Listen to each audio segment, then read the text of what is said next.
Dispute resolution, settling of dispute other than the court or judge. Ibig sabihin, yung case, yung dispute, hindi dadalhin sa korte. Ibig sabihin, outside the court. Si X and Y may conflict, may nakagawa ng krimen, or may ginawa na against sa gusto ng isa. Ngayon, walang kaso na nangyari kasi nasettle sila or nagkasundo sila. Ang tawag doon, alternative dispute resolution. Meaning yung case hindi na umabot sa korte. Ang litigation naman, kapag isa nagsampa o nag-file ng case, nakaabot yung case sa court and nag-decide ang judge whether guilty or not guilty, ang tawag na doon is litigation. Next one, ipasok natin yung tinatawag na conflict resolution or dispute resolution. Conflict resolution, or dispute resolution. Ang conflict resolution at saka dispute resolution, pareho lang. Alternative dispute resolution, ibig sabihin yung settlement nangyari or na-settle ang dispute outside the court. Meaning hindi na umabot sa korte. Walang nagsampa ng kaso. Ang litigation, meaning yung case, may nag-file ng kaso, yung case nakaabot sa korte. Ngayon si court nag-decide whether guilty or not guilty, litigation. So dito tayo sa conflict resolution or dispute resolution. Sa notes ninyo, process of settling dispute. So process of settling dispute. So yan na yun, or conflict. Ang tandaan dito, ibig sabihin dispute, conflict, gulo. Ngayon, pag pinagkasundo mo ang dalawang tao or yung mga nagkakagulo, ang tawag doon, generally, conflict resolution or dispute resolution. Si X and Y, nagsumbaganay, nagsuntukan. Ngayon, pinagkasundo mo sila. Ang tawag doon, conflict or dispute resolution. Meaning, general term. Pag pinagkasundo, pag tinapos mo yung conflict, yung pinag-aawayan, yung pinagtatalunan, ang tawag conflict resolution or dispute resolution. Si X and Y nagsuntukan. Si X gustong magsampa ng kaso. Ngayon, hindi na umabot sa korte kasi na-settle sila, nagkasundo sila. Anong tawag doon? ADR, Alternative Dispute Resolution. Si X and Y nagsuntukan, si X gustong magsampa ng physical injury. Yung case umabot sa korte. Ngayon ang judge nagsabi na guilty si Y. Ang tawag doon, litigation. Lahat ng tawag pag pinagkasundo mo ang hindi magkasundo, ang may alitan, ang nag-aaway, ang tawag doon, conflict resolution or dispute resolution. Example, yung face-to-face. Paghaharapin mo sila, pagsusunduin mo, ang tawag doon, conflict resolution. Meaning, ADR at saka litigation is under po sa conflict. General term, pag pinagkasundo ang dalawang tao regardless with court or outside the court, dispute or conflict resolution. Ngayon sa pagkakasundo, pag pinagkakasundo mo yung tao na may conflict, may alitan sa isa't isa, meron tayong sinusunod na strategies. Strategies of conflict resolution or dispute resolution. Number 1 dyan is competing. Competing. Sa competing, ibig sabihin, satisfy personal interest. Satisfy personal interest. Ibang review center, ibang review materials, iba po ang definition. Pero same ng concept, same ng ibig sabihin. Pag pinagkasundo mo ang dalawang tao na settle ang dispute regardless inside the court, outside the court, tawag lahat. Pag nagkasundo ang dalawang tao, dispute or conflict resolution. Ngayon, pag pagkakasunduin mo, isi-settle mo yung dalawang tao, may tinatawag tayong competing. Ang concept ng competing, ibig sabihin, ang gusto mo lang, personal interest. Ibig sabihin, makikipagkasundo ka lang kung lahat ng gusto mo ay masusunod, ay pagbibigyan. Ibig sabihin, ikaw lang dapat ang masunod. Kapag lahat ng demand mo, lahat ng gusto mo, makikipagkasundo ka lang kapag sinunod lahat ng demand mo, yung conditions mo, ang tawag competing. Sige, papatawarin kita. Pero dapat ibigay mo sa akin lahat ng password ng account mo. Pag hindi mo yan ginawa, hindi kita papatawarin. Tawag doon, competing. Personal interest mo ang gusto mo masunod. Kung ayaw mo, o dapat i-unfollow mo yan, i-block mo yan siya. Pag hindi mo yan ginawa, hindi ako makikipagkasundo. Meaning, papayag ka lang makipagkasundo kung ang demand mo, ang gusto mo na pagbigyan. Next one is yung tinatawag natin na collaborating. Collaborating. Sa collaborating, ang main concept nito, both party win. Both party win. Ang party dyan na tinutukoy, hindi party-party. Ang tinutukoy dyan is yung dalawang tao na hindi magkasundo. Ngayon sa collaborating, both party, si X and si Y, hindi magkasundo. Malalaman mo na collaborating ang ginagawa kapag si X and Y, pareho nilang nakuha yung gusto nila. Example kanina sa competing. Sige, papatawarin kita pag binigay mo sa akin lahat ng password ng account mo. Pag hindi mo binigay, hindi kita papatawarin. Tawag doon, competing. Collaborating, ibig sabihin ng collaborating, like for example, si X and Y may alitan, hindi nagkakasundo. Sabi ni X, papatawarin kita kung ibibigay mo sa akin lahat ng password ng account mo. Sabi naman ni Y, sige, ibibigay ko lahat ng password ng account ko, pero dapat ibigay mo rin yung password ng mga account mo. Tawag doon, collaborating. Pareho niyong pinagbigyan ang isa't isa. Next one is accommodating. Ito masyadong mabait. Accommodating. Ang accommodating, pinaka-concept or keyword niya, yields to another. Yields to another, meaning po ng yields, nagpaubaya, nag-giveaway. Ang accommodating, ibig sabihin, sige, kahit hindi ako yung may kasalanan, ako na yung hihingi ng sorry. Tawag doon, accommodating. Wala kang kasalanan, ikaw na yung nagpakumbaba. Ikaw na yung humingi ng sorry para magkasundo kayo. Ibig sabihin, ikaw yung magpapakumbaba, ikaw yung mag-giveaway. Ikaw ang hihingi ng sorry kahit hindi mo naman kasalanan. Accommodating. Pag makikipagkasundo ka lang dahil gusto mo sundin lahat ng demand mo, competing. Pareho nyo pinagbigyan ang gusto ng isa't isa, collaborating. Masyado kang mapagbigay, accommodating. Hindi mo kasalanan, ikaw na yung nag-sorry, accommodating.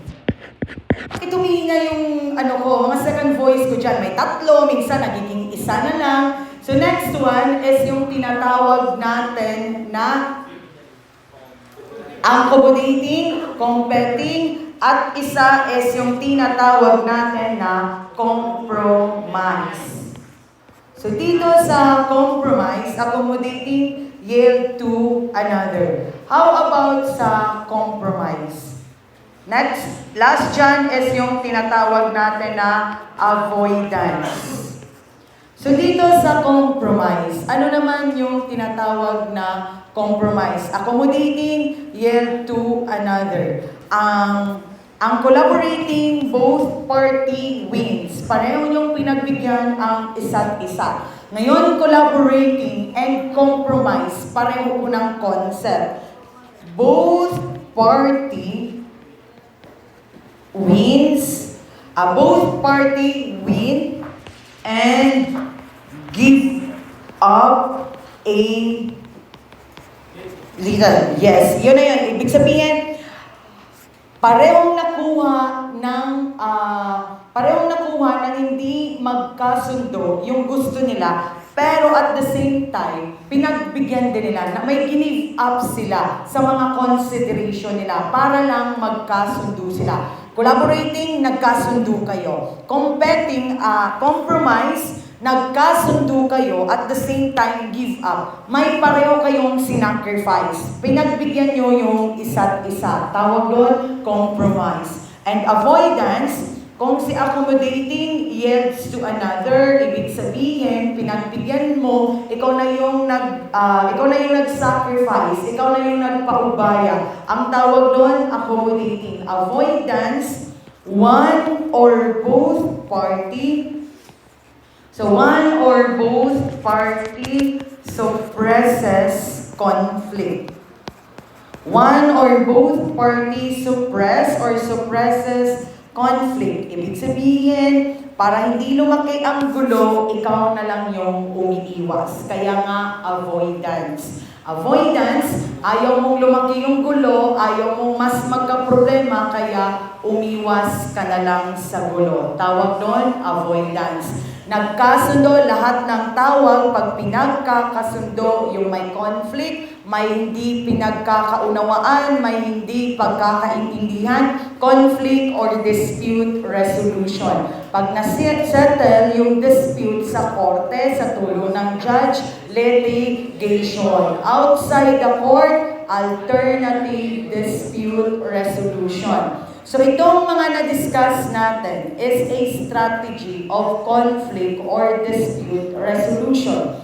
Ang mahirap dito, yung tinatawag natin na forms of ADR. Pag ADR, ibig sabihin, Alternative Dispute Resolution. Sa notes ninyo, i-arrange natin. Sa notes ninyo, meron tayong tinatawag dyan na mediation.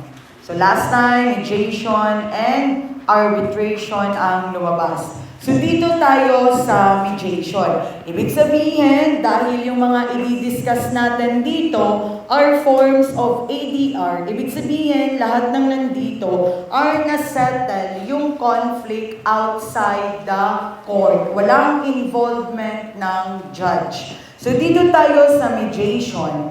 Neutral third party,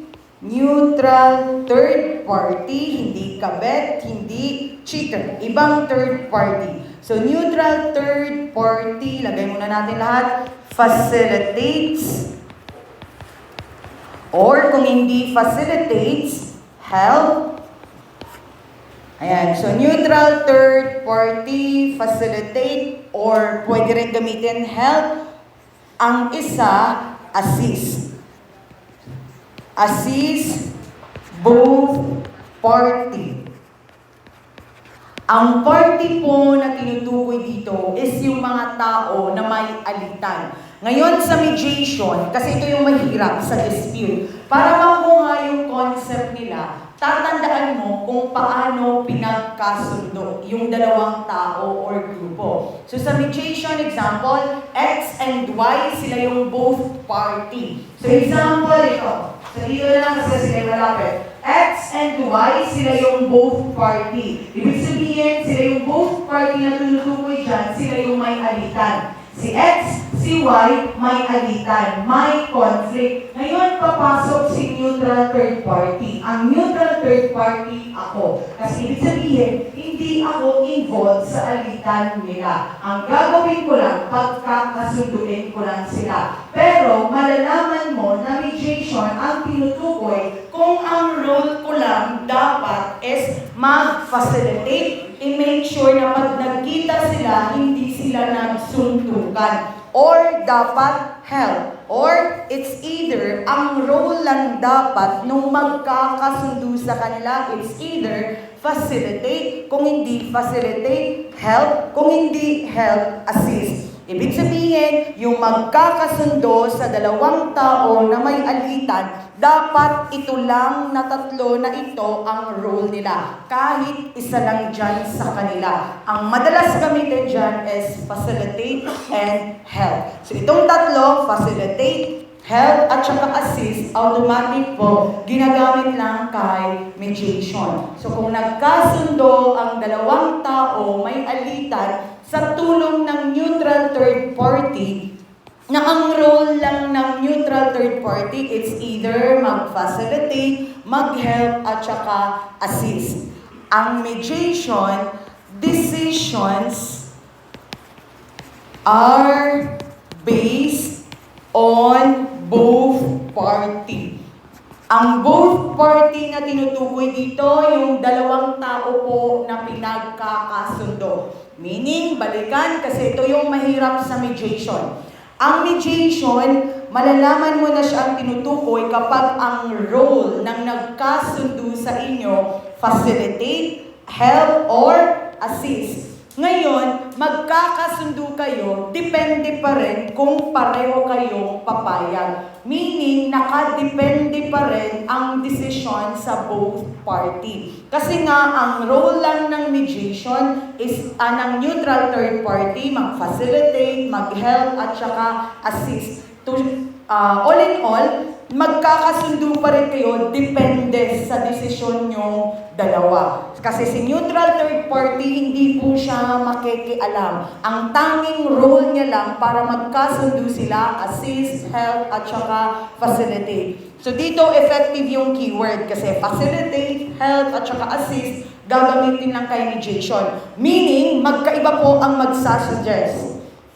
Kapag si neutral third party, halimbawa yung example ko kanina sila, si X and Y, nag-suggest ako kung ano yung dapat nilang gawin. Magiging iba na yung tamang sagot. Kaya importante dito yung word na ginagamit. So kapag si third party, yung tutulong na magkasundo sa inyo, ang role lang, facilitate, help, at saka assist, automatic po, ginagamit lang yan sa mediation. Pag wala yung tatlo, facilitate, help, assist, malalaman mo pa rin na mediation kung ang desisyon nakadepende pa rin sa dalawang tao na may alitan, ang tawag doon, mediation. Ngayon, kung isa, walang lumabas dyan, ipapasok mo yung word na compromise. Iba yung compromise sa dispute resolution na ADR ang pinag-uusapan dito. Compromise, the moment makita mo itong word na compromise, automatic ang tinutukoy dyan, mediation.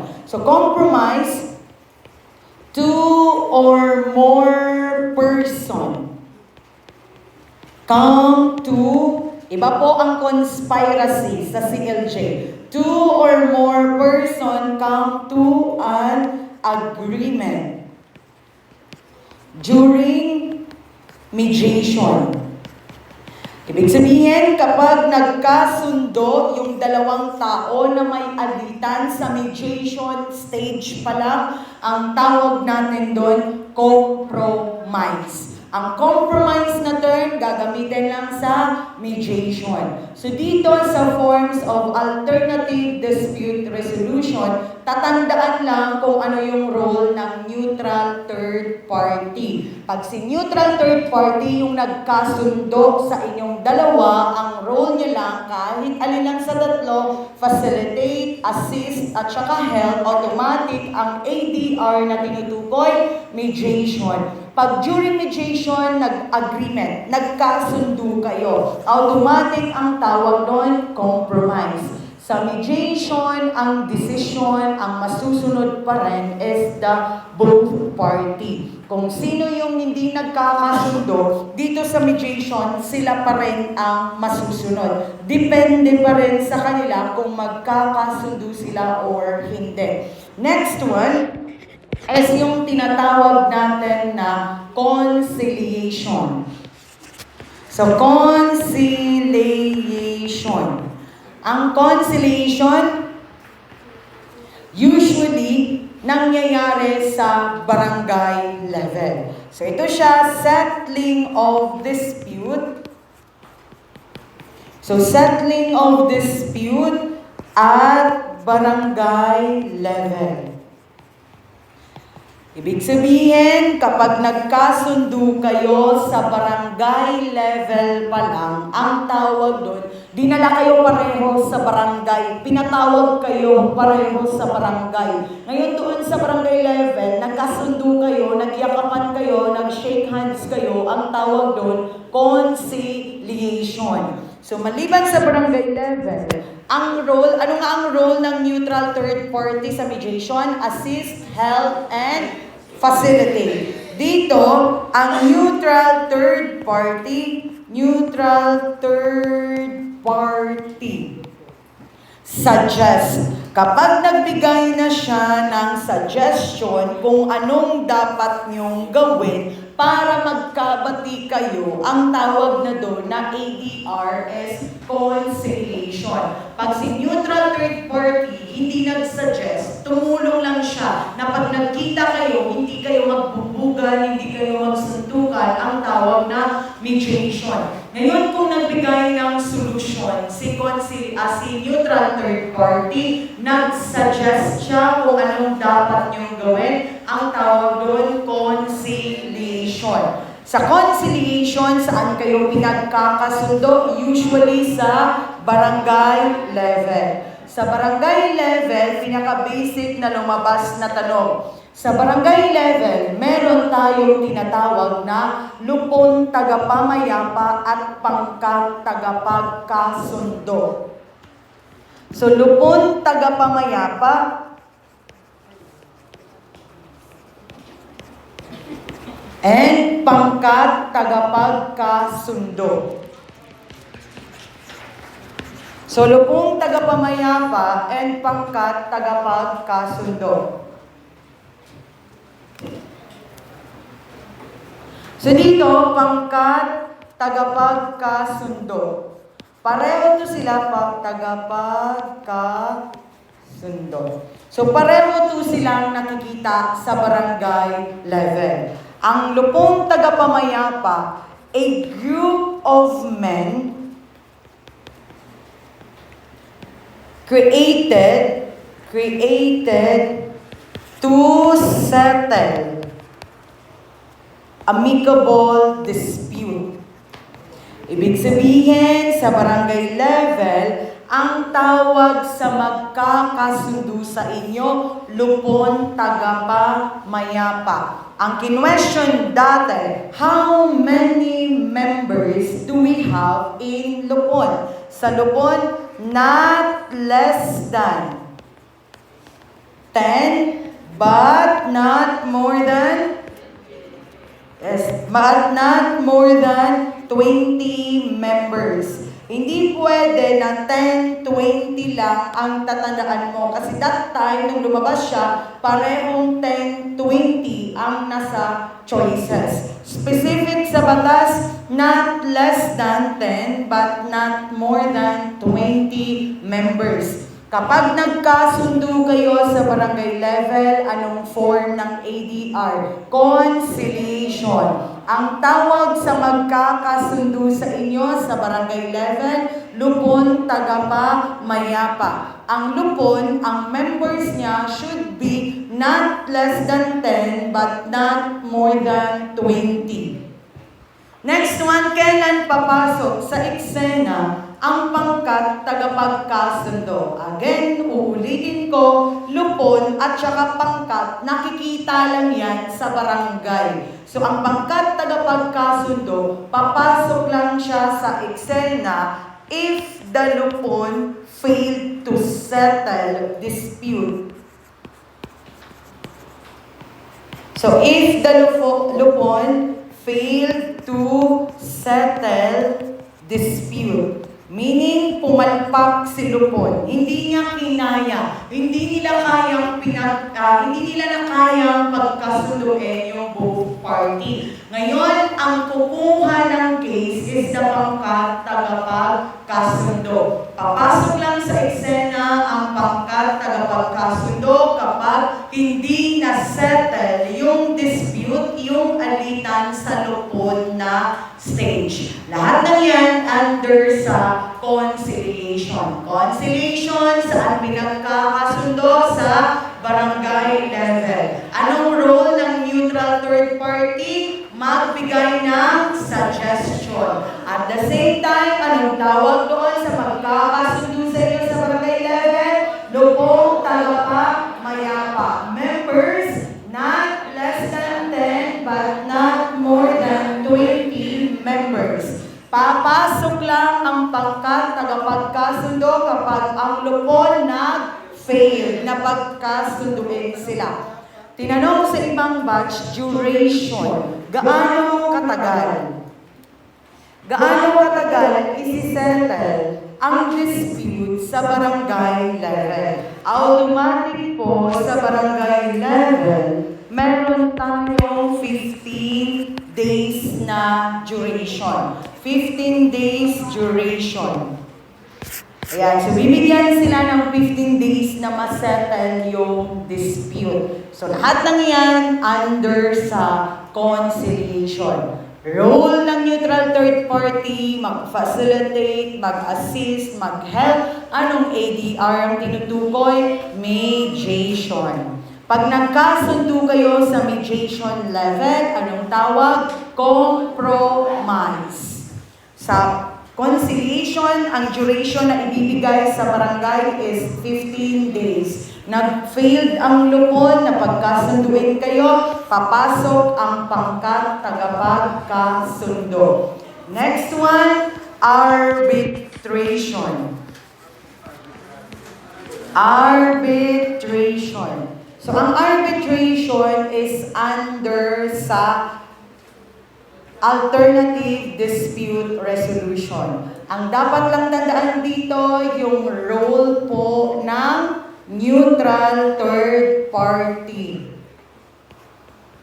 So dito sa arbitration, neutral third party arbitrator ang tawag sa neutral third party dito. Kaso hindi po madalas gamitin ang arbitrator kasi syempre, pag ginamit sa question ng arbitrator, magkaka-idea agad ang examinee na ang tanong, ang sagot is arbitration. So neutral third party renders a decision. Ibig sabihin, kung ang ADR ang masusunod is ang neutral third party, ang tawag po is arbitration. Meaning, ang desisyon niya ang susundin kung paano kayo magkakasundo. Mediation, hindi makikialam ang neutral third party. Ano lang ang role niya? Facilitate, help, and assist. Sa conciliation, ang role ng neutral third party is mag-suggest. Sa arbitration, si neutral third party ang masusunod. Siya ang magre-render ng desisyon. Kung ang compromise nakikita sa mediation, dito naman mayroon tayong tinatawag na award. The moment gamitin ang word na award, automatic para lang kay arbitration. Ang award, it refers to the decision rendered by arbitrator.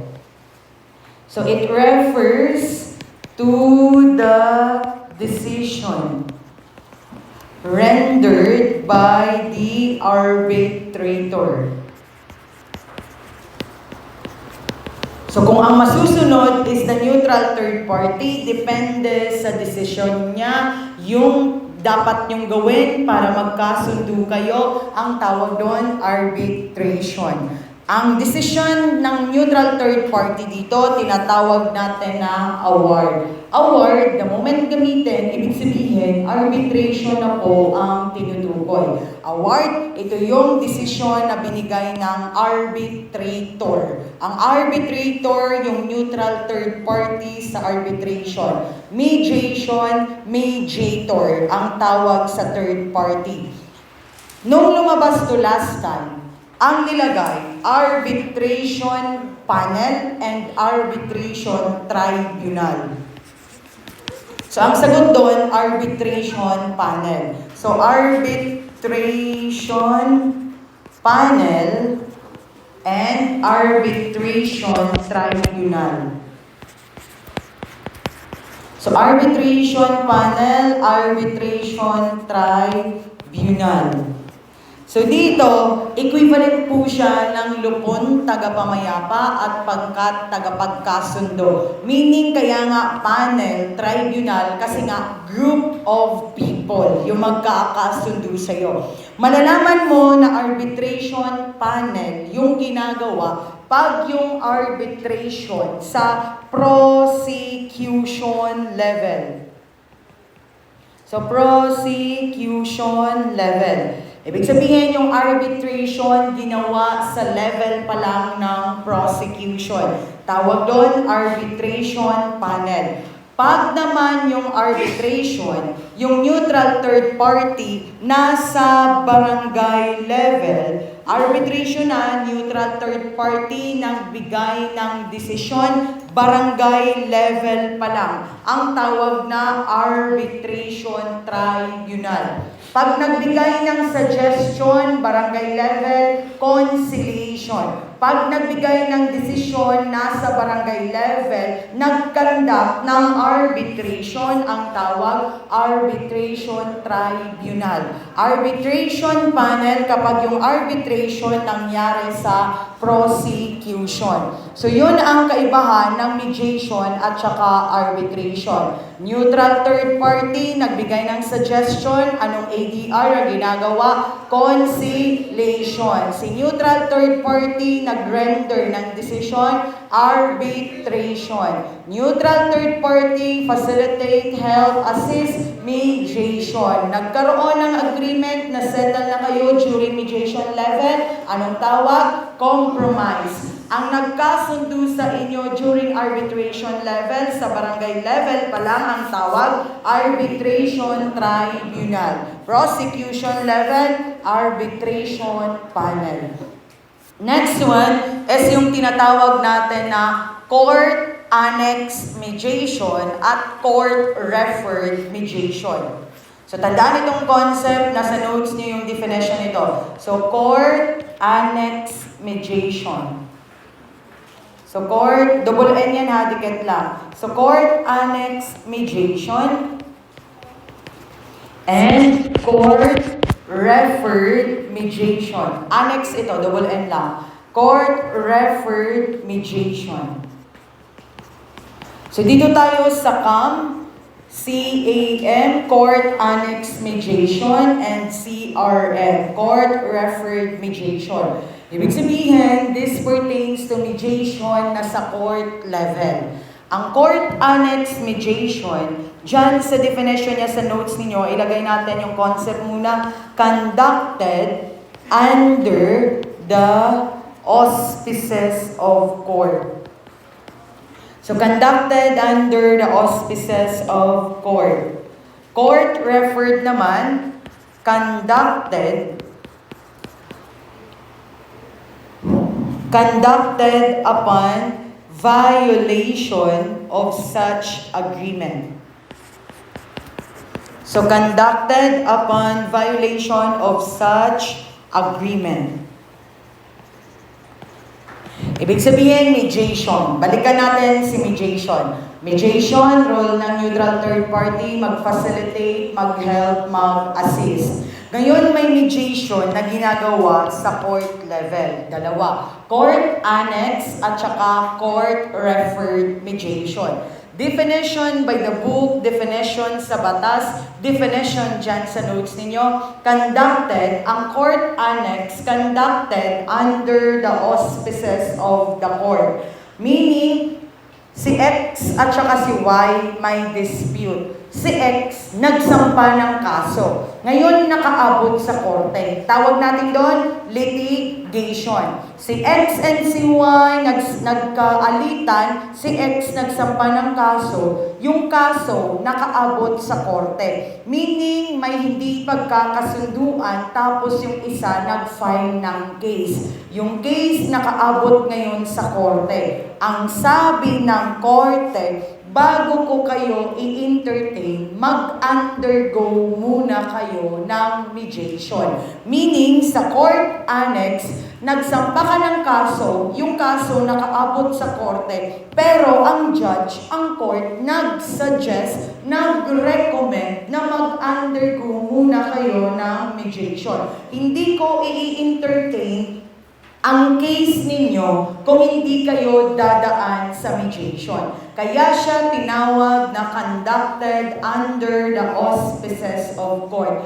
Kasi may nagsampa na ng kaso, nakaabot yung case kay judge. Si judge nag-suggest na mag-undergo muna kayo ng mediation. Court Annex Mediation. Court-referred mediation, definition niya, conducted upon violation of such agreement. Nandyan pareho ang mediation sa court annex at saka sa court-referred, meaning related lagi kay mediation. Court annex, nagsampa ka diretsyo ng kaso. Ngayon, sabi ni court, hindi ko kayo i-entertain kung hindi kayo dumaan sa mediation. Meaning, nagsuggest ang judge, ang court na mag-undergo kayo ng mediation. Sa court referred naman, conducted upon violation of such agreement. Neutral third party, nag-facilitate, nag-assist, nag-help. Anong ADR? Mediation. Kapag nagkaroon na kayo ng agreement sa mediation level pa lang, anong tawag? Compromise. So dito sa court-referred mediation, ibig sabihin yung both party, yung dalawang party na hindi magkasundo, nauna sila sa mediation. Nasettle na sila sa mediation. Nagkaroon na ng agreement sa mediation. Kaso, ang isa sa kanila nilabag na violate yung napagkasunduan nila sa mediation. Kaya dahil na violate yung napagkasunduan sa mediation, nagalit yung isa. Sabi niya, hindi pwede to. Hindi ka tumupad sa usapan. Magsasampa na ako ngayon ng kaso. Yung kaso nakaabot sa court. Ang tawag doon, court-referred mediation. Court annex, nag-suggest ang korte na mag-undergo kayo ng mediation. Si X nagsampa ng kaso, nakaabot yung case kay judge. Sabi ni judge, hindi ko ito i-entertain hanggat hindi kayo dumadaan sa mediation. Meaning, nag-suggest ng mediation ang judge sa court annex. Sa court referred, nauna na kayo sa mediation. Yun nga lang, during mediation, nagkaroon ng agreement, hindi tumupad sa usapan yung isa. Siyempre, pag hindi tumupad sa usapan, magagalit na ngayon yung kasama niya. Kaya, nagsampa ng kaso. Ang tawag na doon, court-referred mediation.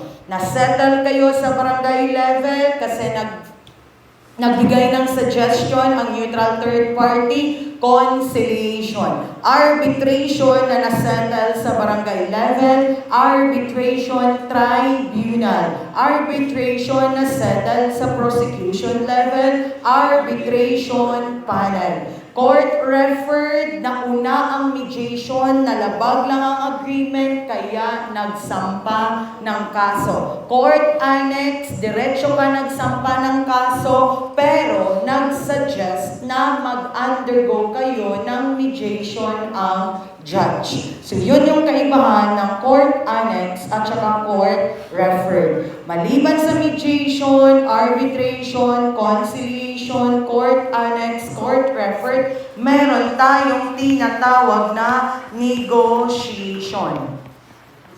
Kapag nag-failed ang negotiation sa hostage taking, deadlock. Dito tayo sa ADR. Negotiation, settling of dispute. Settling of dispute through communication. So, settling of dispute through communication. Sa kanilang lahat, si negotiation ang madaling tandaan. Ibig sabihin, settling of dispute through communication, mag-uusap yung dalawang party na walang involved na neutral third party. Si X and Y, may alitan, may hindi pinagkakasunduan. Ngayon, silang dalawa lang ang mag-uusap. Pag-uusapan nila, communication. Pag-uusapan nila kung ano ba talaga yung problema. Meaning dito, walang makikialam, walang manghihimasok, walang neutral third party na involved. Tawag doon, negotiation. And last two, meron tayong tinatawag na mini trial. So, mini trial forms pa rin ng alternative dispute resolution. Mini trial, both party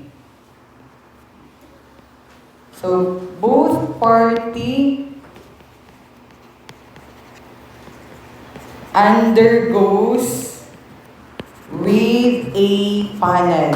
Ibig sabihin, malalaman na mini trial pag sa panel po haharap yung both party. So, ibig sabihin, grupo din yung magsisettle sa inyong panel. So, itong panel, kasi nga, definition provided by the law, so hindi na yan pwedeng palitan. And last one is yung tinatawag natin na early neutral evaluation. Early neutral evaluation. So dito sa early neutral evaluation, kung sa mini trial ang dapat lang tandaan, panel, sa early neutral evaluation naman, both party undergoes a pre-trial.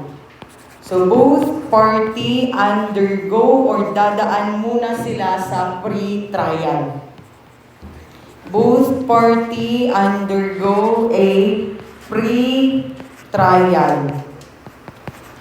Yan. So lahat ng yan are the forms of alternative dispute resolution. Mediation, ang role ng neutral third party, mag-assist, facilitate, mag-help. The moment nagkaroon ng agreement during mediation, ang tawag doon, compromise. Kapag dumiretso kang mag-file ng case, nakaabot yung case sa judge, nagsuggest ang judge na mag-undergo muna kayo ng mediation, anong tawag doon? Court Annex Mediation. Nauna kayong dumaan sa mediation na violate ang agreement, na violate yung kasunduan, anong tawag doon? Court Referred Mediation. Anong tawag sa group of men created para isettle kayo sa barangay level?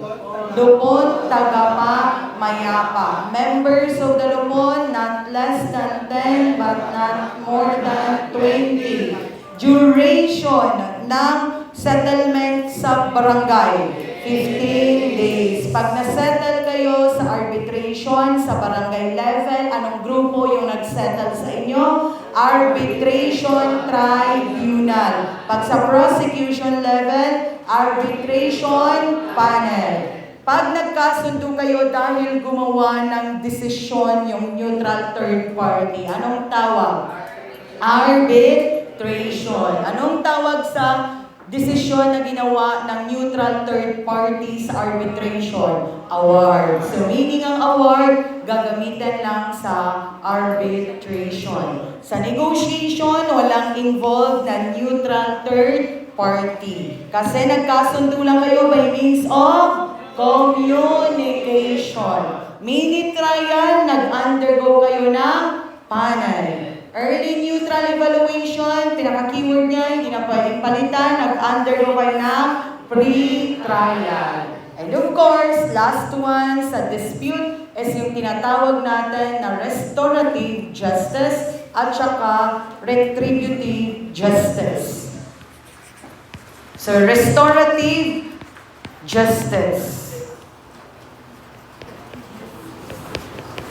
Iba naman ang Justice League. Iba yon, ibang usapan yon. So, ang restorative justice dito at saka retributive justice, kung ano yung concept niya sa correctional admin pareho lang po. Ang problema kung waay kagid tinadumduman during correctional admin ninyo. Kay nga that time, kay udto i-discuss or hapon. So dito tayo sa restorative justice na pahapyawan na ni kahapon. Restorative justice, ibig sabihin, kasali po dyan yung tatlong stakeholder, victim, offender, community. So ibig sabihin dito, maximum involvement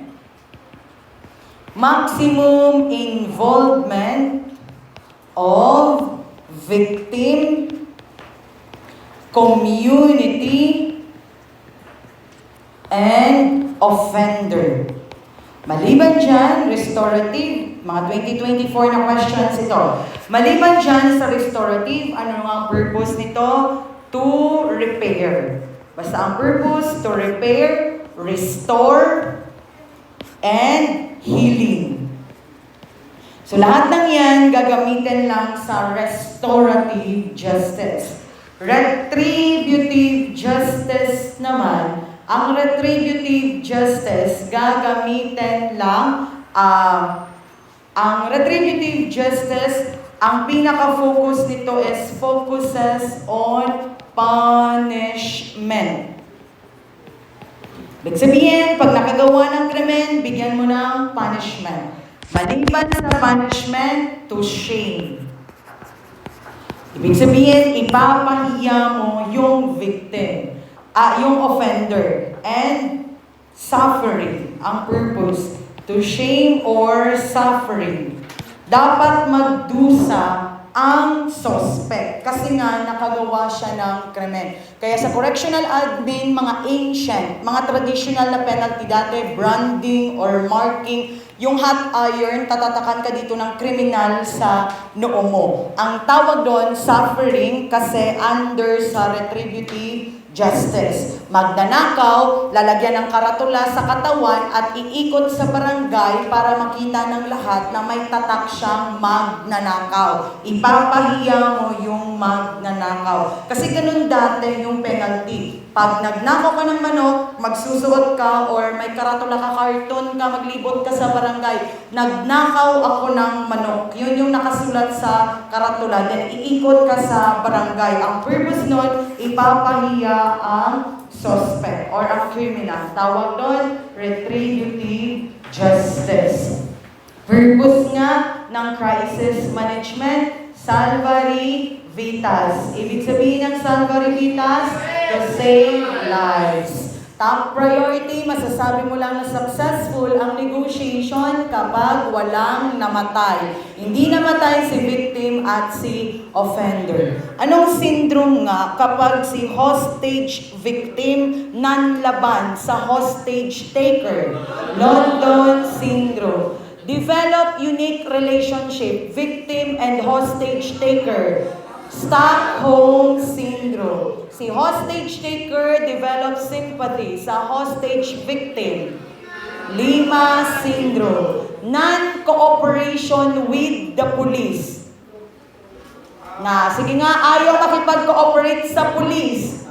Stockholm syndrome. Ayaw makipag-cooperate sa hostage taker. London syndrome. Anong gagawin pag humingi si hostage taker ng non-negotiable? Time lengthening. Pahahabain mo yung oras. Kung wala ang time lengthening, soften the demand. So proceed tayo bago mag-break kasi para early tayo matapos. Ipasok natin yung karamihan sa lumabas last time. Boring ito, pero sana kumapit kayo pare-pareho, nasa last page ng notes ninyo. Ito siya, kung tutuusin, dapat ano na to siya? Very self-explanatory. Dapat hindi na to dinidiscuss. Pero syempre, tulad ng common sense, hindi nga common, ang common sense, so kailangan i-discuss pa. Ito yung tinatawag natin na professional conduct for. So ito dito, dinamihan yung lumabas dito. So ipasok muna natin, i-discuss natin ito. Halos lahat ng questions, karamihan sa questions, galing dito. The Code of Ethical and Professional Conduct of Philippine Registered Criminologists. So kahit magtanong pa kayo, matatapos na mag-exam, ito po, marami pong kinuha dyan. Sa last part, syempre, ng professional conduct ninyo. Nakita dyan sa notes? Last part siya. So ito siya, ang chapter 1, ito yung pinakamadali. Kasi nga, dalawa yung kinuha dito. Definition of terms. The rest, puro na naka-paragraph. So, intindihin ng mabuti. Kasi isa sa mga concept ng tanong doon, syempre kung deserving ba ang isang criminologist pag blah blah blah sa choices. So, proceed tayo. Ito yung bago sa TOS. Hindi bagong topic. Bago ang distribution ng points. Ibig sabihin, mas maraming kukunin dito under criminology na area. Ang bagong naka-experience nito, of course, yung bagong take lang nitong August 2025. Ang chapter 1, madali. The rest of the chapter, especially chapter 4, kasi dyan kukunin ang 7 questions pa lang. Hindi pa kasali ang 1, 2, and 3. So dito tayo sa the Code of Ethical and Professional Conduct of Philippines Registered Criminologists. Ibig sabihin, nakafocus lang po ito sa profession ng criminology.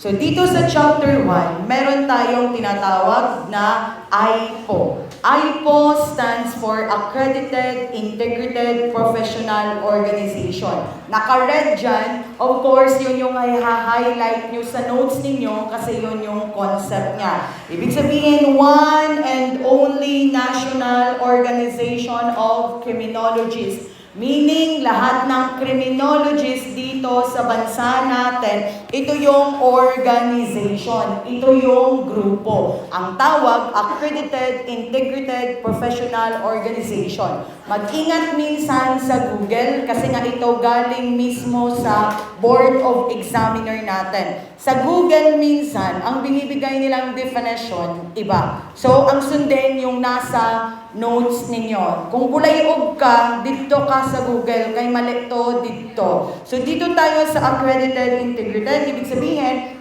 lahat ng registered criminologists, lahat ng criminologist na belong sa isang organization. At ang organization lang na kinikilala is ang Accredited Integrated Professional Organization. Next one, of course, ito pa, ito yung mga importante dito sa chapter 1, COR, Certificate of Registration. Ang Certificate of Registration, ibig sabihin, ang nakalagay dito, it is a proof na ang nakapangalan o yung isang tao is entitled na i-practice yung profession niya as criminology. Meaning, proof siya na isa kang criminologist or registered criminologist. Tawag doon, COR. Pwede kang magturo sa school kasi nga ito yung magpapatunay na pwede mong gamitin ang profession mo bilang isang criminology. So, ang concept lang ng tanong dito, si ex-graduate of criminology. Ngayon, ano dapat yung i-present niya? Ano dapat yung hawak-hawak niya para patunayan na pwede niyang i-exercise, pwede niyang gamitin yung tinapos niya para i-exercise yung profession niya. Ang tawag doon, Certificate of Registration. Meaning, ang COR, it is a proof na pwede mong i-exercise ang pagiging criminologist mo. Next one, client. Naka-red na, engages the professional services of a criminologist. Meaning, kung sino yung naka-experience ng serbisyo ng isang criminologist, ang tawag client. Like for example, sa review center, lahat kami nagdi-discuss dito, registered criminologist. Tawag sa nag-a-avail ng service namin, which is kayo, ang tawag sa inyo, client. Kapag na-experience mo ang service, serbisyo, trabaho ng isang criminologist, ang tawag sa iyo, client. Humingi ka ng tulong sa isang criminologist, nagbigay siya ng service sa iyo, tinulungan ka niya, anong tawag sa iyo, client. Ano yung kailangan proof na masabi na pwede mong gamitin ang pagiging criminologist mo. COR, Certificate of Registration. Next one, malpractice. Kahit itong malpractice lang ang dapat tandaan. Malpractice, ibig sabihin, improper. Ginamit mo sa maling paraan ang pagiging criminologist mo. Ano ang tawag natin sa research kapag inagaw mo yung work ng ibang tao without citing its author? Plagiarism. Kapag ikaw na criminologist, ginamit mo sa maling paraan ang pagiging criminology mo, nag-corrupt ka or involved ka sa graft and corruption, involved ka sa estafa, ang tawag sa ginagawa mo, malpractice. Kaya malpractice, ginamit mo sa mali ang profession mo as criminologist. Proof para exercise mo ang profession mo bilang criminologist, COR. Ginamit mo sa maling paraan, involved ka sa estafa, graft and corruption, malpractice. Next one, example. Ito wala to sa notes nyo, kasi sa akin to mismo galing. So ito siya, yung binigay ko kasi in-introduce to sa last batch during tawag ito final coaching na. Kasi nga sila yung unang-unang naka-experience nito. So example ng malpractice, ayan, involved ka sa pamimeke or fabrication of document. Anything na illegal, si criminology na sangkot sa illegal, malpractice. Si criminology na laman na pusher ng criminologist. Si criminologist na laman na pusher ng illegal drugs, tawag sa ginagawa niya, malpractice. Kaya example dyan, altered na meke, fabricated, estafa, lahat ng illegal na involve ang criminologist, ang tawag sa ginagawa niya, malpractice. Next one, practice of profession. So dito, ang practice of profession po, ang dapat nyo lang tandaan, what is our proof na we can practice our profession? Ano nga? COR. Ibig sabihin, Certificate of Registration ang kailangan dito. To, of course, lumabas to. Professional Identification Card. Ang nakaread dyan, ibig sabihin yan po yung makikita sa Professional Identification Card. Makikita dyan ang pangalan, in short, ID po ito, license mo pag R-Crim ka na. Makikita syempre pangalan mo dyan, itsura mo, and signature of the criminologist. At the same time, date kung kailan ka nagpa-register at kailan ma-expire. Ang expiration nito or validity is 3 years lang po. So, ang validity ng license natin, in short, ang PIC, Professional Identification Card, ito yung tinatawag natin na license. Makikita dyan name, photograph, signature, and registration number. Ang proof, COR lang po ang isasagot kapag ang tinatanong, ang concept ng tanong is how can we practice our profession? Certificate of Registration. Makikita itsura mo, pangalan mo, signature mo, date kung kailan ka nagpa-register, and of course, ang expiry, automatic PIC, Professional Identification Card. Validity every 3 years. Of course, tinanong-tanong ka, sino lang ang pwedeng tawaging R-Crim kapag may COR ka and updated PIC. Meaning, ang pwede lang magkabit ng R-Crim, ang pwede lang tawaging registered criminologist pag may certificate of registration ka na, at saka may professional identification card. Ginamit mo sa maling paraan ang pagiging criminologist mo na meke ka, estafa, falsification, malpractice. Proof na pwede mong gamitin ang pagiging criminology mo sa isang trabaho, COR. Ang tawag sa lahat ng naka-avail ng service ng registered criminologist, client, of course. Next one is ang temporary or special permit. Yes. Privilege granted to criminologists from other country. Pamatian anay. So dito sa temporary or special permit, ibig sabihin lang po ang meron nito criminologist sa ibang bansa. Ibig sabihin ito yung mga foreigner. Ibig sabihin foreigner ka, Amerikana ka, Hapon ka, basta taga ibang bansa ka, R-Crim ka, pupunta ka dito sa Pilipinas para gamitin yung profession mo as criminologist. Ang kailangan mo, temporary or special permit. Makinig ulit kay ganganga ang iba. Ang proof mo para mapakita or masabi na pwede mong magamit ang profession mo, anong dapat ipakita? COR, Certificate of Registration. R-Crim ka sa ibang bansa. Pumunta ka sa Pilipinas, gusto mong gamitin ang pagiging criminologist mo, ang dapat meron ka, hindi po COR. Ang dapat na meron ka, temporary or special permit. Meaning, ang temporary or special permit, walang Filipino na meron ito. Taga-ibang bansa lang ang pwedeng bigyan.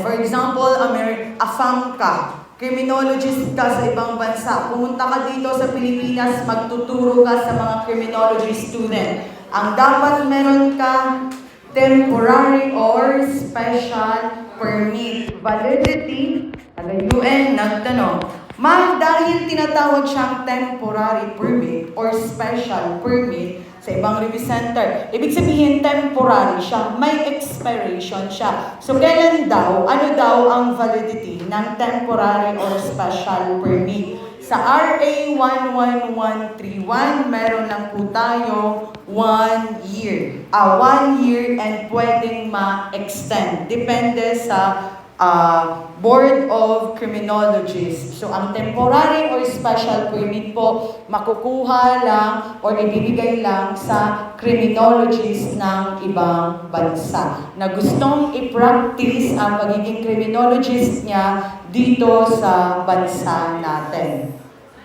Pero, kung sa Pilipinas ka, Filipino ka, R-Crim ka, gusto mong i-practice ang profession mo, COR ang kailangan. COGS, certificate, yes. May question?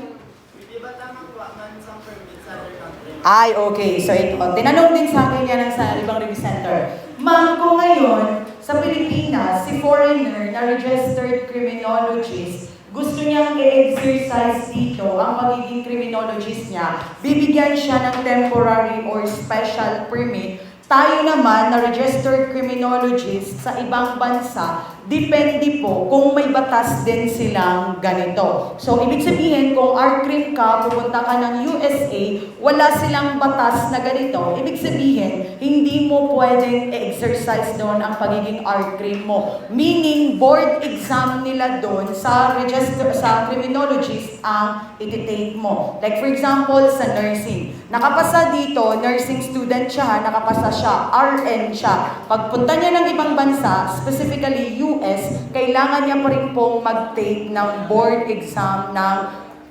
US. So kung walang ganitong batas sa ibang bansa, ibig sabihin, hindi po natin pwedeng ma-exercise ang pagiging R-Crim natin doon. Kasi tayo may RA 11131, naka-specific sa batas natin. So kung sa ibang bansa, walang naka-indicate sa batas nila, so automatic, kahit R-Crim ka dito, wala po silang tinatawag na temporary or special permit. Ganun po. Okay, question pa? Wala na, so let's proceed. COGS, Certificate of Good Standing. Sa Certificate of Good Standing or COGS, ibig sabihin, bona fide member of the AIPO. Ibig sabihin, it is a proof na member ka ng organization, ng accredited international professional organization. So, certificate lang siya na nagpapatunay na member ka ng AIPO. AIPO na nalipat naman ko siguro yung first na na-discuss natin kanina. So, as proof na member ka ng AIPO, ang ipapakita mo called Certificate of Good Standing. Sino lang ang pwedeng magkaroon ng title na RCRIM? Dapat may COR ka and PIC. Hindi PRC PIC. Professional Identification Card.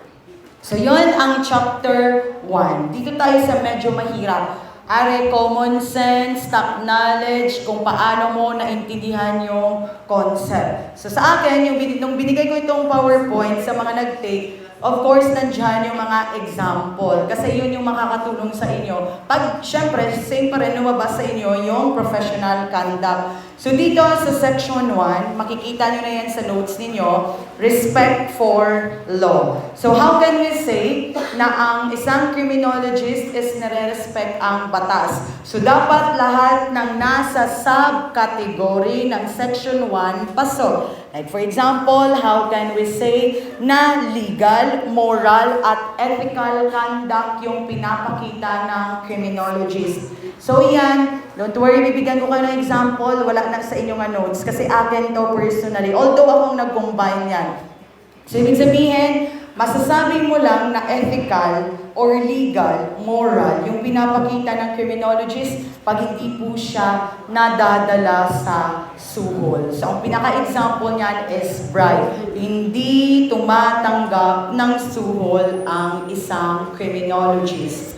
Next one, sa 1.2, criminologists should adhere to the rule of law, meaning ang criminologist does not falsify a report because it violates the law. Ibig sabihin po, kung ano yung pinag-uutos ng batas, yun din ang susundin ni criminologist. Kasi we are seen as a future law enforcer. Kaso, di ba usually kapag isang criminology student pa lang kapag si criminology student nakagawa ng illegal, anong mababasa sa comment section? Hindi criminology pa lang gani, hindi pa gani police, naging criminal na or ano na, buhaya na, ganon. So ang tawag doon, ang na-violate is a criminologist shall adhere to the rule of law. Kasi nakikita po tayo as future law enforcers. Kaya nga sa sobrang nakikita tayo as police, ang tawag na nila sa mga criminologists is PO10.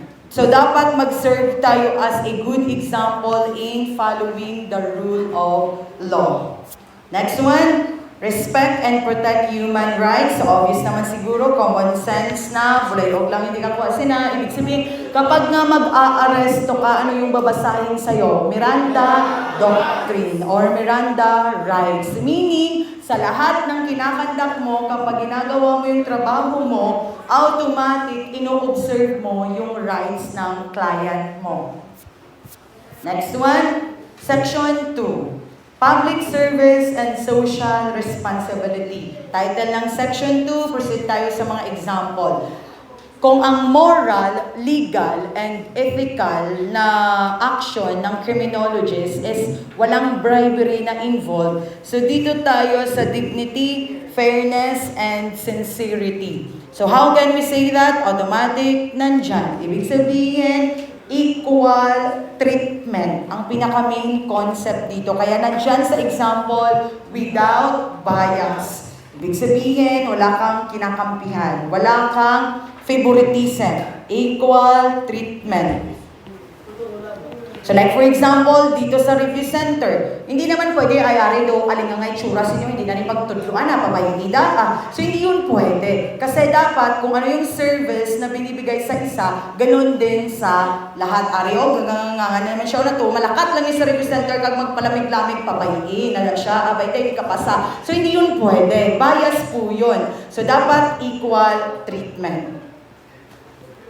Kaya kung mapapansin ninyo, usually, although so kami, may mga tinitingnan kaming specific na tao. Hindi nga, ari po ga, target lock ta ni ma'am, siguro dumulgid kita. Ang purpose po noon, para alam namin yung next approach sa inyo. Hindi nga bibibihon ka mo. Ang next, kumbaga, ano yung dapat ano yung proper na technique para mas madali siyang ma-absorb. That's why sa phase 2, ibang lectures. Sir Bursba, Purya Buyag, na hindi man tayo pero na-confirm na si Sir Rajan, si Sir Mosquera, yung top 1, kasi ang purpose nun para kung saan kayo comfortable is pumasok agad sa isip nyo yung tinuturo nyo niya. Absorb pa. Di ba ganun kay Bursba? Absorb. So ganun. So pwedeng hiyang kayo kay Sir Bursba, pwede din hiyang kayo kay Sir Rajan. Depende sa trip nyo. So dito tayo sa criminologist, ang 2.1, ang dapat lang po tandaan dito, equal treatment at the same time, kaya nga without bias, without favoritism. Like for example, may mga scholar kami dito sa Amity, pero hindi ibig sabihin nun, sila lang yung focus namin. Kung like for example sa iba kasi, pero syempre hindi ko i-mention kung anong review center. Sa iba kasi is, ang purpose nila i-identify kung sino yung mga magagaling. Kasi ang purpose lang nila makaproduce ng top-notcher. While sa amin, ipapasok natin ang 2.1. So kunwari wala kaming favoritism, equal treatment, kasi ang goal makapasa lahat. Ang sinusunod namin is 2.1. Ibig sabihin, hindi po literal na ito talaga yung ilalagay sa choices. Ang tatandaan mo dyan, concept ng dignity, fairness, and sincerity. Meaning, useless kung memorize mo to word by word na hindi mo po alam ang ibig sabihin niya or example niya. Next one, respect the rule of law and the profession. So a criminologist should set as an example. Or yes, role model. So, ang criminologist should set as a good example. Kasi nga, sa mata po ng hindi criminologist, nakikita tayo as future law enforcers. So, sa 2.2, ibig sabihin, mag-set tayo as a good example. Kasi ang laging sasabihin, pag pumalpak si criminologist, sasabihin, hindi pa yan pulis ha? What more kapag naging pulis yan? No offense, man. Ngayon, napaka-sensitive na ng social media. Mag-post ka lang dyan ng reception rights ng criminology kung ano-ano nang sinasabi. So, di ba, well, dati wala namang ganyan. So, we should set as a good example. Next one, without discrimination. Ang dapat lang tandaan po sa 2.3, without discrimination. Ibig sabihin, hindi mo pinipili kung sino ang bibigyan mo ng service mo. Ano nga ulit tawag doon sa nakaka-avail ng service ng criminologist? Client. Ibig sabihin, relax lang, dali lang man.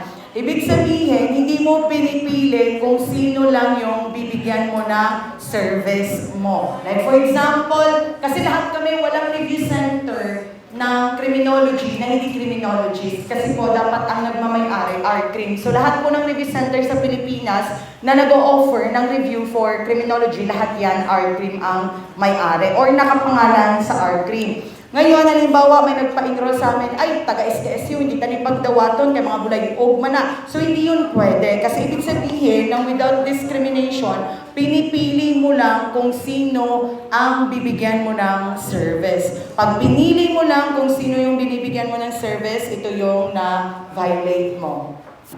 Next one, role model, paulit-ulit. Pag role model, you will set as a good example. So subong ganganga pa kung sina. Mas maintindihan nyo ito pagdating ng final coaching kasi malapit na yung board exam. So magbibigay ako ng copy nito. Next one, a criminologist shall acknowledge one's social responsibility and strive. Ang dapat lang po tandaan dito is contribute. Ibig sabihin, ikaw na criminologist, dapat makatulong ka sa society. In short, dapat may pulos ka. Nakakatulong ka sa society, it's either a good model, good example ka, or kahit sinusunod mo na lang talaga yung batas. So yun yung concept ng 2.4. Contribute, it's either sa research, kaya sa subject natin may criminological research. Instruction, academe po ito. Ibig sabihin, naging teacher ka. Next one, ayan. Sa extension, nagbibigay po, tumutulong, may mga criminology na volunteer. Hindi, nalimutan ko lang yung kung ano yung tawag. Sa bawat barangay or city, municipality, mga volunteers. So, example nun, under po ito, hindi pipat, pataka lang ng gabi, pipat, tapos tukon ko ng mata niya, karon hindi pipat, iba ang pipat, pataka ka lang da. So, dito, now, ang pipat, anandra criminologist, di ba? Hindi, pataka lang ni karon. Volunteer, ibig sabihin, tumutulong kang magbigay ng mga relief goods during bagyo, mga ganon. Ang pipat, pataka lang mga. Section 3, personal integrity and honesty. So, dito, ang mga nandito, ayan, maintain personal integrity. Same lang po. Actually, paulit-ulit dito sila. Ang dapat lang tandaan dito, criminologists shall not be involved in bribery, corruption. Or, example, a criminologist returned a lost wallet found in the crime lab. Ang mga katonto nyo gigina ha, may 1,000 nga gihatag diri sa ako ng mga relintian dito. May nakapulot ng 1,000, so siya, siguro hindi niya na rin inopen. Iniwan doon sa labas ba yun? Ang linte, gido siya ginaguro ba? So ngayon, may nag-iwan ng 1,000 doon. So ako man si may nakakita, binigay sa akin. So hindi na namin inopen. So binigay niyo sa akin, ma'am, may nawala pong 1,000. Sabi ko, sige, hindi lang pagambala ang amount, kaya may magpalapit lang na direct. Imposible, 1,000, ay may mangita. Buti na lang sinabi ng mga taga-Pacific na peke, galito ang mga lintero, mga idol-idol naman. Pero kung halimbawa, yung dos, ang kalintinyo, tingnan mo kung dulas, gibayan ko lang, dulas, manigi open sa likod, plain white, mga lintero, gitana nyo. So dito tayo sa 3.1.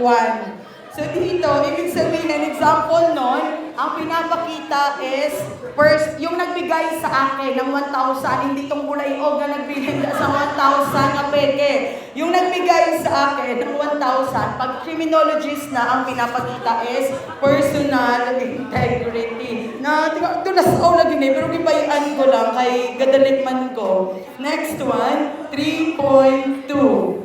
So dito sa 3.2, ito yung concept niya. Misrepresentation of professional qualification.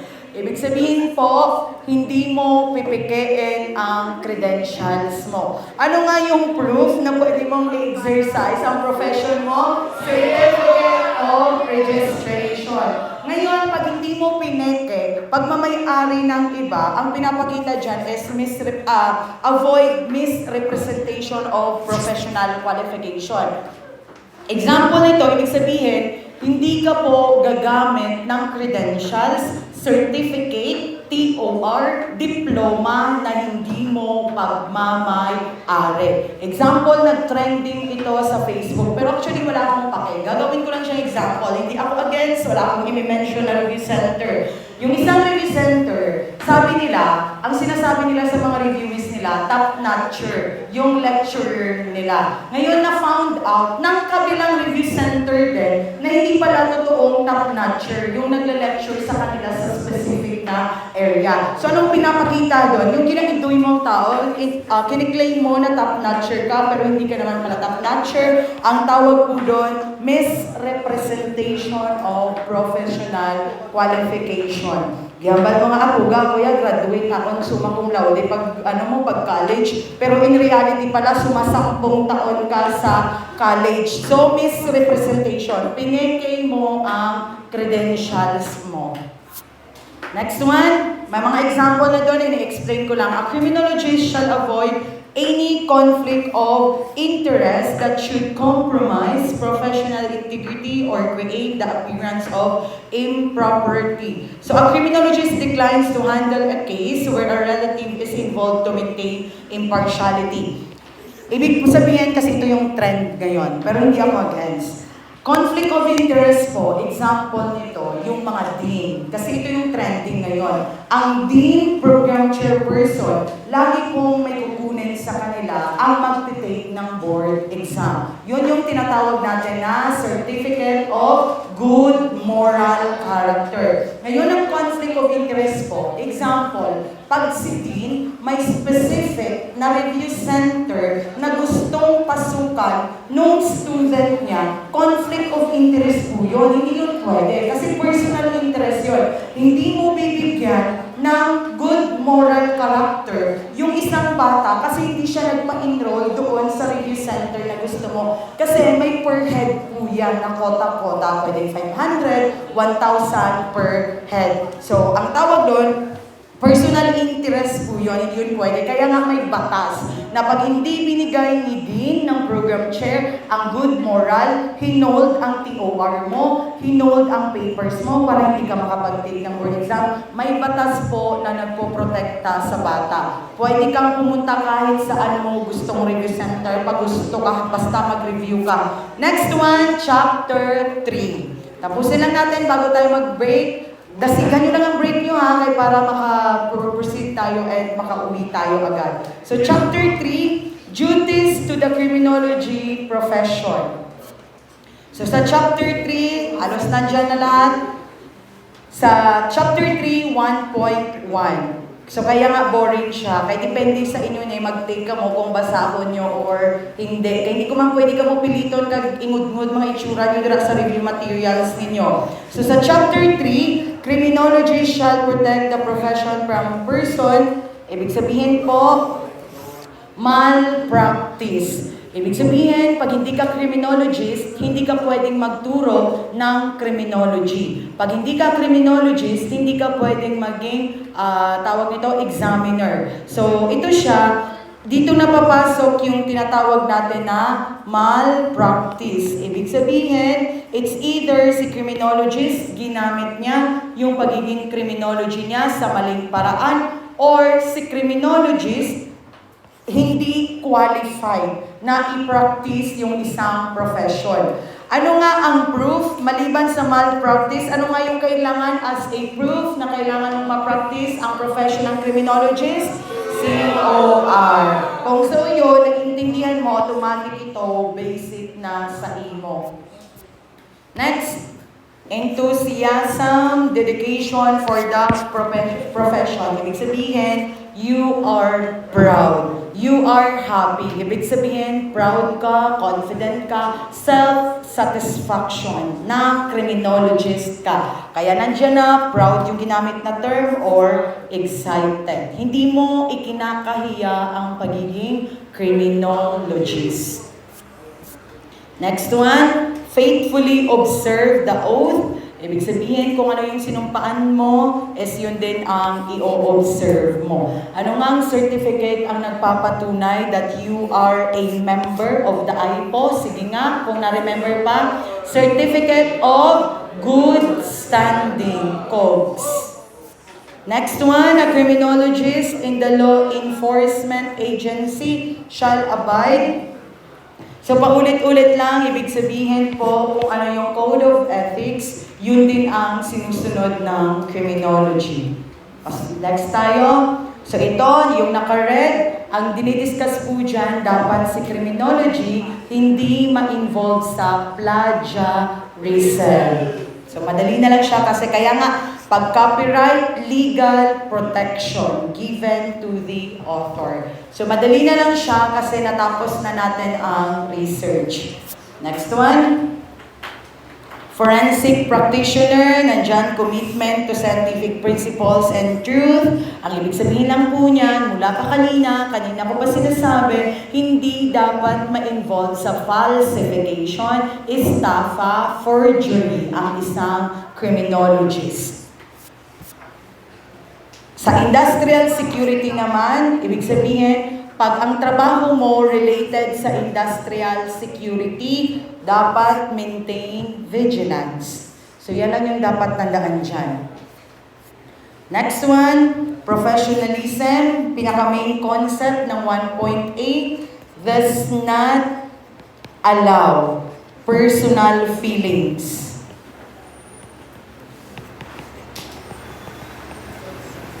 To influence the performance of duty. So does not allow personal feelings to influence the performance of duty. Meaning, hindi na dahil pulis ka na, dadaan sa checkpoint ang teacher mo dati, na dati kang binagsak, siya ang pagtitripan mo. Or pulis ka na, humingi sa'yo ng tulong, yung teacher mo dati na binagsak ka, hindi mo tinulungan. So, ibig sabihin, hindi mo hahayaan na ma-impluensyahan yung performance mo, ng duty mo, ng personal feelings mo. Of course, paulit-ulit, ay po, pag ano nga ang kailangan para proof as you are a bona fide member of IPO, Certificate of Good Standing. Konti na lang. Pag integrity, paulit-ulit po, integrity, ibig sabihin po, hindi ka involved, basta integrity, kahit saan dalhin. Hindi ka involved sa bribery and corruption. Ibig sabihin, it's either hindi ka nagpapa-influence sa mga kasama mo, sa desisyon na gagawin mo. Hindi ka involved, hindi ka tumatanggap ng suhol or ng bribery. Demeanor toward professional colleagues. So ito tandaan muna, ang concept ng Section 2. Ibig sabihin ito, criminologist to criminologist. Paano itrato, na kaya nga colleague, paano itrato ng criminologist ang kapwa niya criminologist. So lahat ng nandito is our crim to our crim po ang concept. So dito tayo demeanor toward professional colleagues kasi ito yung laging nangyayari after releasing ng result. So dito, 2.1, a criminologist shall respect colleagues' expertise. Ibig sabihin po, hindi mo dapat siraan ang kapwa mo criminologist. Hindi kayo dapat nagsisiraan sa social media. Ang tawag doon, of course, 2.1. Ikaw na criminologist, lecturer ng kabilang review center, huwag mong siraan yung lecturer ng ibang review center. Kasi pareho kayong criminologist to criminologist. Next one.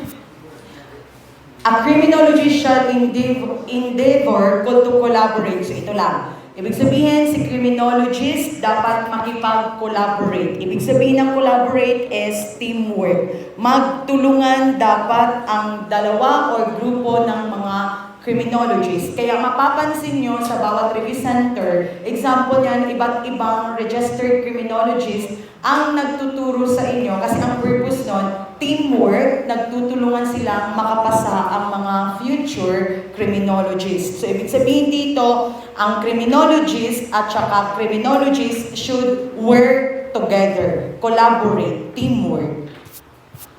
So, ayan. So, collaborate and learn. Ibig sabihin po niyan ulit, si criminologist should work together sa kapwa niya criminologist. Next one. Act 2.3, naulit lang po ito. 2.3, criminologists display respect at all times and refrain from the use of abusive, insulting, and offensive language. So dito, kapag itinanong to siya, anong mangyayari kapag ikaw ng criminologist na violate mo itong professional conduct ng criminologist? Automatic po, ang magiging effect, pag may nag-file sa'yo ng formal complaint, there is a high possibility na ang professional identification card mo ma-revoke at ma-suspend. Ibig sabihin, pwedeng bawiin sa iyo ang license mo or professional identification card. No offense, example lang to, kung nakita nyo man sa Facebook, so bahala na kayo. So dito sa 2.3, ibig sabihin po, ito yung trend, wala po akong babanggitin pangalan, nabasa ko lang, nakita ko lang yung nangyari. Isang lecturer ng isang review center, ginagamit or sinasabihan, no offense po, nabasa ko lang kung anong nabasa ko, hindi ako magbabanggit ng pangalan. Laging sinasabi na yung isang lecturer ng isang review center is bakla. So hindi po yun siya pwede. Kasi pag nag-file yan ng formal complaint, there is a high possibility na mabawi, ma-revoke ang PIC mo. Sa ngayong generation po, ewan ko, never na naging hindi po nakakababa ng tao. Hindi ko sinasabi na bakla talaga ha. Yung nabasa ko lang. Sa ngayong generation po, hindi na pwedeng gamitin insult ang pagiging bading or bakla. Ang tanging magsasabi lang na, ay ikaw, ay bakla man na, is yung mahina sa utak. Kasi wala ka ng insult na maibigay sa kanya, kundi ang kasarian niya. So, bakla, putang inang bading. Ganun na ang mga nakita ko sa putang inang bla bla. Lahat ng yon is an abusive or insulting. Pag may nag-file ng formal complaint, pwede ka pong mabawian ng PIC.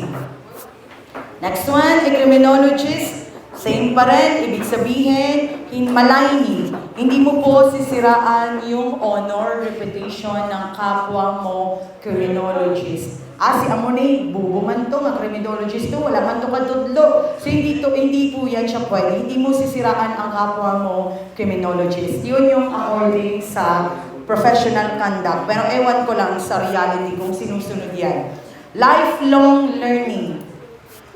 Konti na lang, tatapusin lang natin. Sa criminology shall keep abreast with current trends. Ibig sabihin, dapat po maghanap sila ng way na mag-improve sila. Example po nito is attending seminars and trainings. So dapat si criminologists nag-a-attend ng mga seminars, training, kasi para maging updated sila. Para alam nila yung trend, makasabay sila, at yun yung maituro nila. So example nito, how can a criminologist makasabay sa current trends? Example po nito, seminars, training, or maririnig nyo yung sinasabing CPD. Ang CPD po, ibig sabihin, continuing professional development. Nag-a-undergo ka ng mga seminars, trainings, para mas mag-improve ka pa. 3.2, a criminologist shall engage in reskilling and upscaling. Example pa rin po, iniba lang yung term. Reskilling, maa-upscale lang, mag-i-improve ka lang pag nag-attend ka po ng seminar, training, at saka CPD. Next one, 3.3. A criminologist shall acknowledge the value of micro-credentialing, commit to obtain specialized certification and enhance expertise. So, paulit-ulit, specialized certification by means of pag-enhance ng expertise. Same pa rin po ang tinutukoy dyan. Mag-a-attend ka ng CPD, seminars, and trainings. Kaya kung mapapansin ninyo, yung mga ibang lecturers, lahat ng trainings nila, nilalagay nila sa PowerPoint nila para makita kung ano yung mga seminars na na-attendan nila. Next one, a criminologist shall strive to pursue career. Same lang po. Ang concept lang po nito, 3.3, 3.4, 3.1, 3.2, paano ma-update, paano ma-enhance yung skills ni criminology. So pag ng seminar, CPD, at saka ng trainings. Again, kapag ininsulto mo ang kapwa mo criminologist, kaya gaya na nung sa thread, na ganito, kasi magaling naman talaga siya. Tinatawag na bakla, bla bla bla, so pwede pong masuspend or ma-revoke yung license mo. So ngayong panahon, bulay-og lang ng ginagamit na insult word ang bakla. Hindi po yan siya nakaka-insulto. Next one, last one. So dito, 7 questions po yung kinuha. Chapter 4. So dito po, nakadepende na po sa pag-intindi nyo. Ang akin, supplemental na lang. Demeanor toward clients. Ibig sabihin, kung si chapter 3, criminologist to criminologist, ibig sabihin sa kapwa mo criminologist, dito sa nakaka-avail ng service mo. So dito sa clients mo, observe, of course, observe fairness, ibig sabihin is equal treatment. So hindi mo pipiliin kung sino lang yung gusto mong maging client. So dito, equal treatment. Ito na po yung main concept. Ibig sabihin, ang hahanapin nyo na lang sa choices is kung alin dyan yung nagpapakita ng equal treatment, fairness. So ayun. So example, a criminologist conducting a background investigation for 2 applicants ensures both are assessed using the same criteria. Ibig sabihin, equal yung binigay mo sa kanila. Equal treatment, fairness. Ayan, when providing, maraming example na nilagay dyan, depende na lang sa inyo pag babasahin ninyo. So when providing expert testimony in court, the criminologists present only factual findings. 1.2, a criminologist, ibig sabihin po ng academe, teacher po ang tinutukoy dito. So kung ikaw, client ka, ikaw na criminology student, ang nagtuturo sa iyo is art crim, ibig sabihin, dapat si teacher mo magbigay, pag academa, pag teacher po na criminologist ang usapan. Si criminologist, dapat yung grades niya is ibibase mo din sa performance ng bata. Meaning, hindi ka magpinalagpat sa paghatag sa grade. Mata-matahon mo na lang. Next one, a criminologist employed in the correctional, ibig sabihin ang tinutukoy po dito is correctional officer at saka jail officers. Pag correctional at saka jail officers, meron dapat inhumane treatment, opposes against ka sa inhumane treatment. So kaya lumabas siya sa correctional admin, ano ang purpose ng Nelson Mandela Rules? Example siya ng lumabas last time. So ang purpose ng Nelson Mandela Rules is humane treatment of the prisoners. Pag sa academe, fair ang pagbibigay ng grade. Pag sa correctional officer, jail officer, nagtatrabaho sa kulungan, humane treatment of the PDLs. Next one, a criminologist in the private practice. Ibig sabihin, mga hindi under sa government. So, automatic, dapat yung professional fee or bayad na hihingin mo is exact or equal din sa service na ibibigay mo. Meaning, hindi ka magde-demand ng mataas na presyo, mataas na bayad. Hindi ka hihingi ng malaking bayad. So, pag private practice, pag teacher, academic, equal ang pagbibigay ng grade, ibibase mo sa performance. Pag correction officer, jail officer, humane treatment of PDL. Pag private practice, automatic, dapat may fixed rate ka. Hindi pa iba-iba na pag mayaman, tataasan mo yung professional fee mo. Pag mahirap, bababaan mo. So, dapat fixed rate. So, next, a criminology shall maintain, of course, utmost confidentiality. Kung sa criminology pa, what you hear and what you see, just leave it here. So, ibig sabihin, hindi mo sasabihin yung mga informations na nakuha mo. Kaya nandyan, information records cases handled, regardless of services. Next one, naulit lang i-next ko. Baka isipin nyo nagsiskip ako. So, konti na lang. Ito, pinaka-importante. 2.1. A criminology shall not commit any prohibited act stated in Section 22 and 37 of RA 11131. So, nilagay ito sa notes ninyo kasi nga importante. So, ito siya. Bribes, automatic, hindi dapat pwede. Next one, hindi dapat ma-involve ang isang criminology sa offensement po, pakikipagrelasyon sa teacher.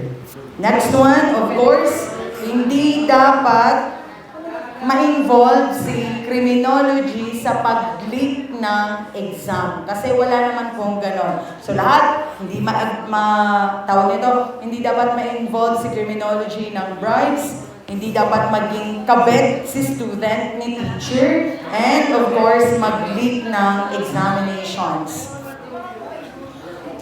Naulit lang, si criminologists shall not be involved with plagiarism. Refrain, abetting. Tandaan po yung concept ng abetting. Ibig sabihin, ikaw na criminologist, hindi mo tutulungan yung kapwa mo criminologist na gumawa ng mali. Na mali yung practice ng profession niya.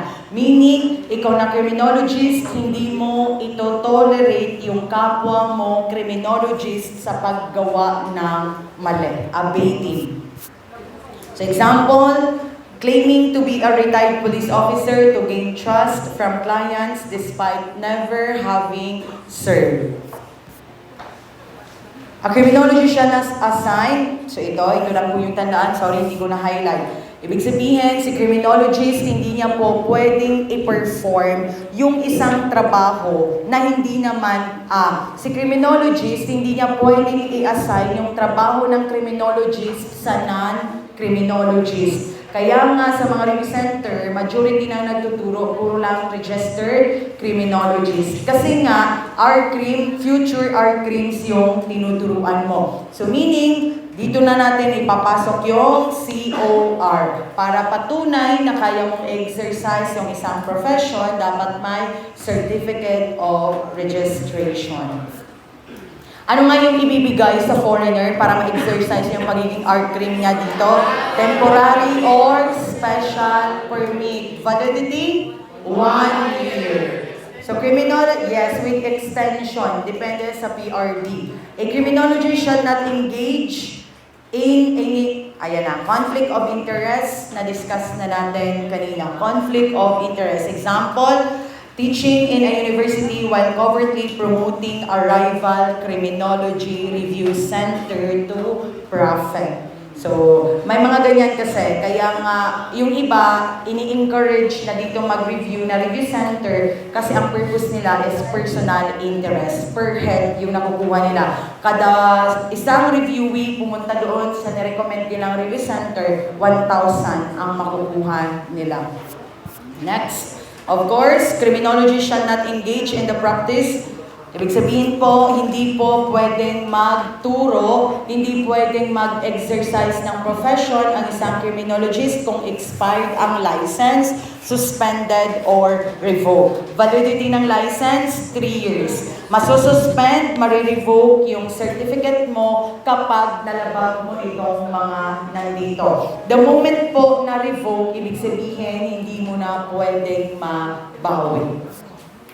So, a criminologist, kailan mo nga pwedeng masabi, ang dapat lang ipasok dito, kailan mo nga pwedeng masabi or idikit sa pangalan mo ang R-crim, ano dapat yung meron ka? COR at saka PIC, Certificate of Registration and Professional Identification Card.